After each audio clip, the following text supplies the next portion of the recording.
Hi, my name is Natalie, and today I'm going to be talking about the 4 main canon ships of the Lunar Chronicles by Marissa Meyer.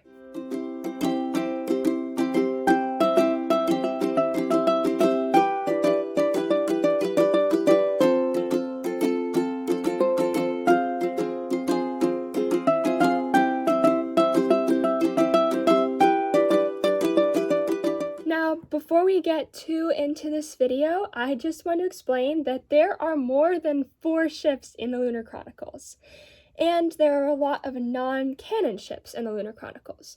I'm just going to go over the 4 main canon ones and explain the stories behind each of the characters and what fairy tale they're from. I would also just like to give a quick little thank you to Liah Murali. I hope I said your name right.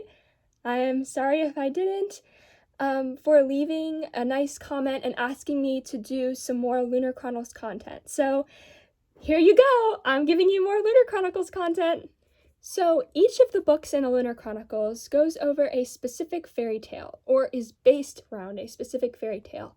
And each of the characters that are on the front of the book are based on a specific storybook character.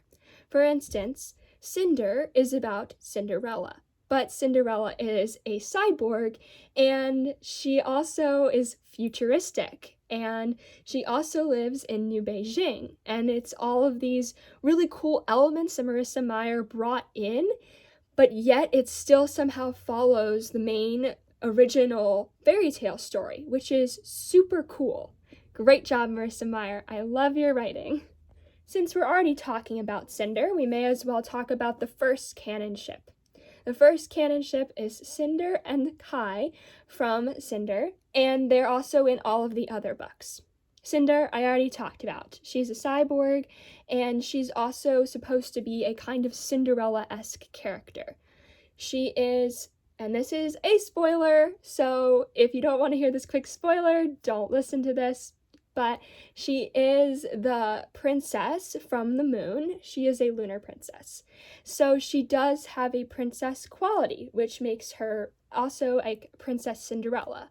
Even though Cinderella in the original fairy tale is not a princess, she does become one through the marriage of a prince. Now, Kai, at the beginning of this story, is a prince. He does end up later becoming an emperor after the death of his father, which is not that big of a spoiler. I should probably say now, there's probably going to be a lot of spoilers from here on out. So if you don't want to hear any more spoilers, I recommend that you stop listening to this video and go read the books. They're absolutely amazing. Okay, now that the spoiler warning's out of the way, we can keep going. Anyway, we're talking about Kai.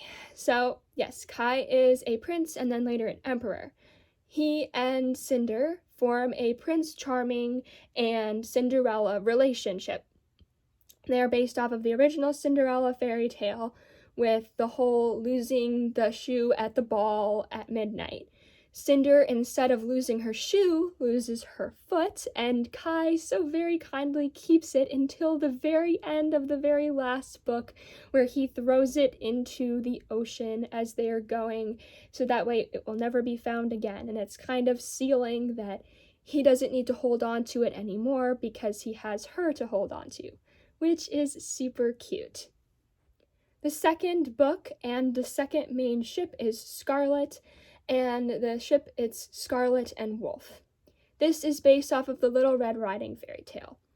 Scarlet is Little Red Riding Hood. She has the grandmother that she goes and visits and lives with and does a bunch of things with and lives on a farm, and she's got her basket. But the only thing that makes Scarlet a little bit different is she's a bit more kick butt in this series, and she is amazing. She's got a lot of spunk to her, and so does Wolf, to be completely honest. Wolf is not a physical wolf. He is a genetically modified human that was given wolf-like features, which props to you, Marissa Meyer, for even thinking of that. That's super cool.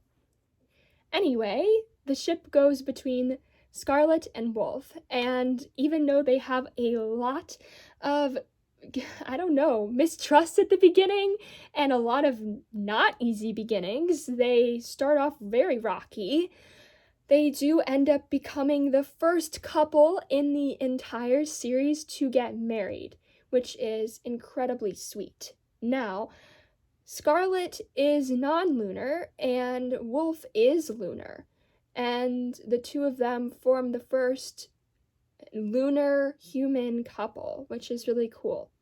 I should point out that Scarlet does have a small bit of lunar blood in her because of her grandmother, so she's not completely human, but she is pretty much human. So it's the first, bringing together of a lunar and a human, which is super cool, and there's a lot of people that are watching this and make a spectacle out of it, but thankfully they get married without the spectacle, so good job Scarlet and Wolf for that. But yes, they follow the Once Little Red Riding fairy tale, and it stays pretty true to the fairy tale.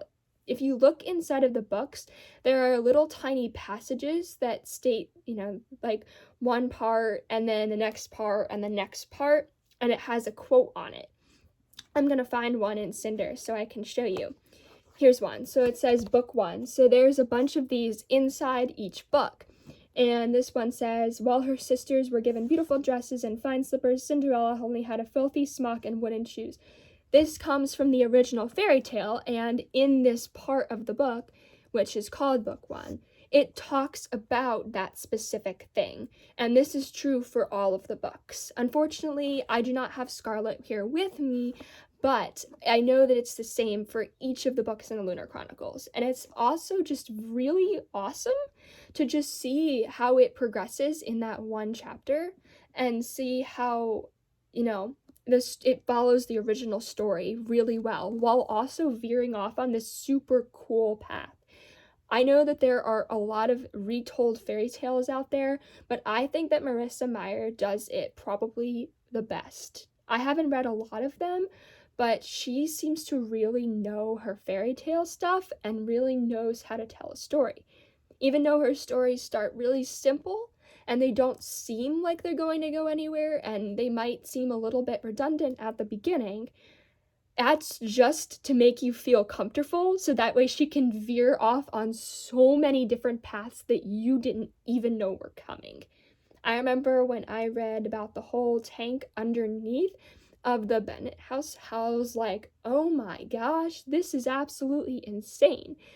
And I don't think I said her name right, but the Benoits, I was completely thrown off by that entire scene, and it's just amazing to see how she connects all of these dots. Marissa Meyer is the most epic connect the daughter that you've ever seen, and this is true throughout all of her books and not just the Lunar Chronicles. So it's amazing to see how just close she stays to the fairy tale, but also completely writes a different story that's set in the future, which I absolutely adore. Now, I do have the third book with me, Cress, and the main couple in this book is Cress and Captain Thorne. Now, they don't meet for a while because she is in her little tiny spaceship. So this follows the story of Rapunzel, which you can probably tell from the front cover, but her name obviously doesn't sound like Rapunzel. Cinder kind of sounded like Cinderella. Scarlet kind of sounds like Red, which is Red Riding Hood. Cress is a little bit more not as predictable, but as far as all the stories go, hers probably follows the original story the closest. The reason I say this is because even though she's in her little starship thing, she still is isolated like the real Rapunzel is. It might not be a tower, but it is somewhere that's keeping her isolated. Also, this book probably speaks closest to what we're living through right now, meaning COVID-19, which is, relatable. And if you're looking for a really relatable book to read right now, or reread, because hopefully by now you saw the spoiler warning and you're not still watching this, but this is a really good book to remember because it is kind of what we're living through right now with Cress on her little spaceship. But anyway, That's her kind of isolation pod instead of a tower. But she does still have the crazy hair that goes everywhere, and it's blonde, and, it's, crazy. The only thing that makes her different is she's a hacker, which is super cool. I just love the way Marissa Meyer really put a lot of thought into creating each of the characters to make them close to the fairy tale, but still this super futuristic kind of person. I mean, every single one of her characters is futuristic, all the way from Cinder, who's a mechanic who works on body parts that are not human body parts, they're mechanical, all the way to Cress, who is a hacker, which is really cool. I love it. But anyway, her relationship is with Captain Thorne. Thorne is kind of a bad boy. He does a lot of bad things. He's got quite the funny side. I don't know if anybody here likes NCIS. If you do, please put it in the comments. But anyway, he's kind of like a Tony figure, if you know what that's like. He likes to crack a lot of practical jokes, makes fun of a lot of people, insults a lot of people, but somehow he finds himself loving the most pure of the characters in this book, Cress, who really doesn't know anything and is kind of, trying to figure out her world because she's been living on this little spaceship and doesn't really know what anything is. And when she gets on the Earth, she gets sick because she hasn't had any pathogens come her way and her immune system hasn't been built up. See what I mean by this sounding like COVID? Also, quick plug, since we're talking about COVID, I made a Is Letomosis actually COVID-19 video. You guys should watch that if you haven't already. Anyway, Captain Thorne does fall in love with Cress, and he does go blind at some point, but Cress's tears or her magic abilities are able to bring him back to being able to see, which is part of the original Rapunzel tale, which is probably why I say it's one of the closest.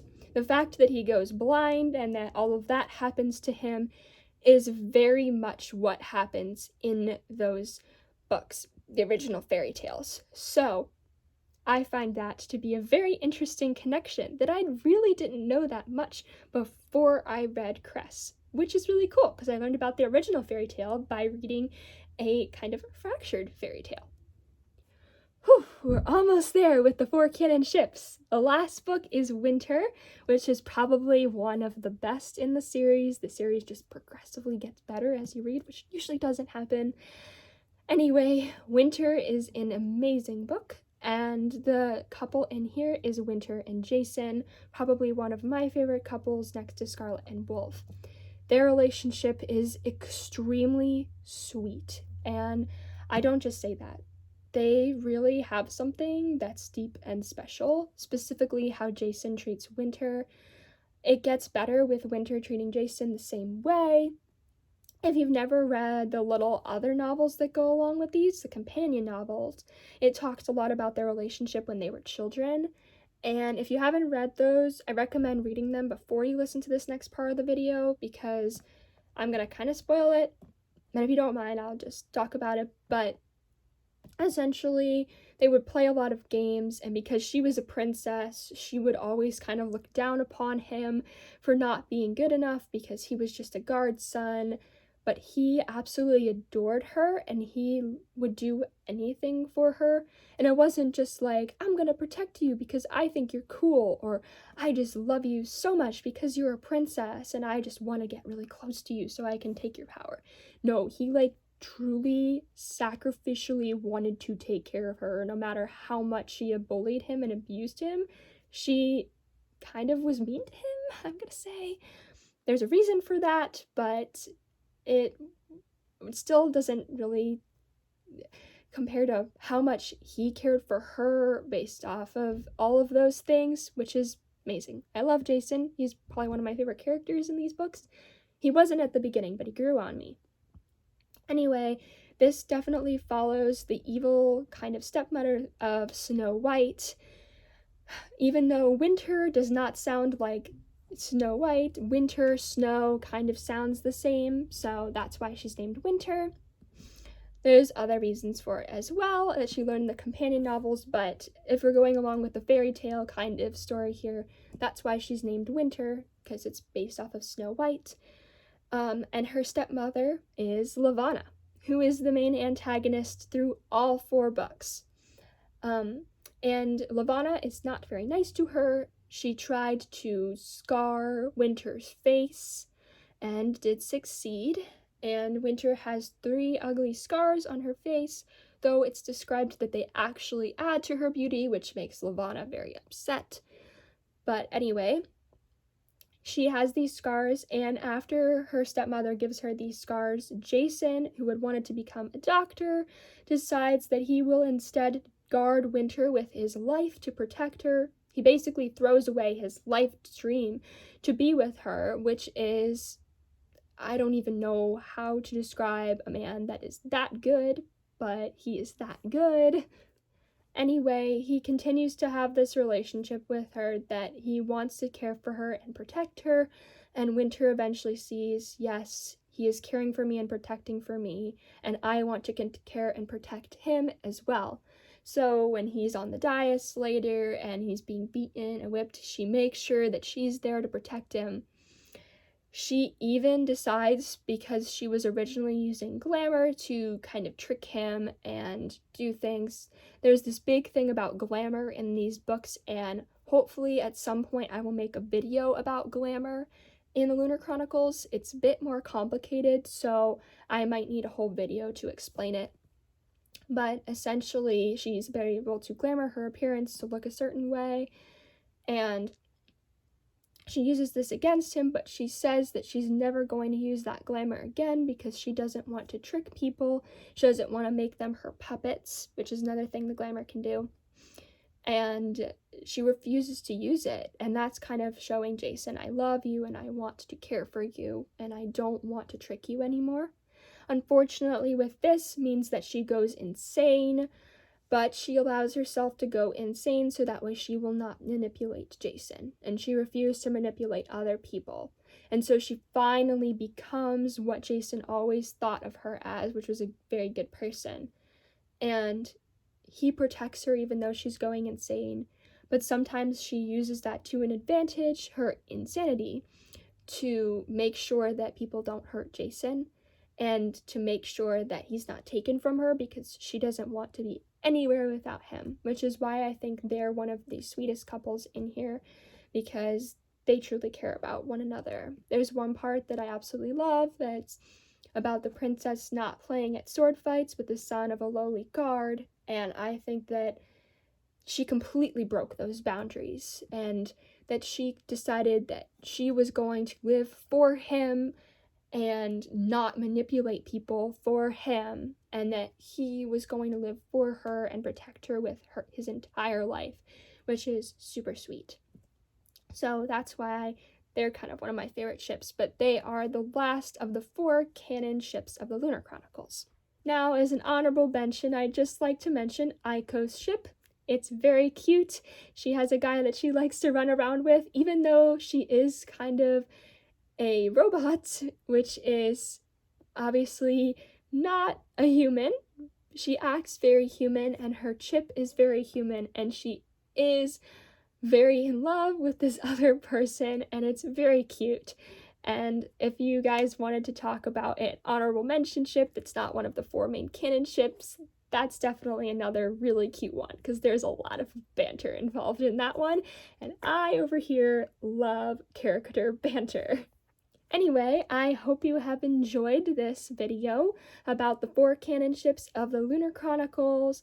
If there's anything else that you would like me to talk about, please leave it in the comments below. Also, if there's anything at all that you have questions about, or if you are really interested in me doing that manipulation video, please leave that below as well.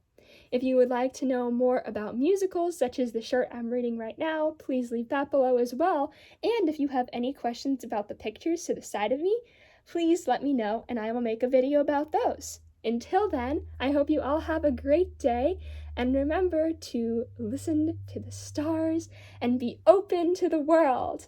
Anyway, bye guys!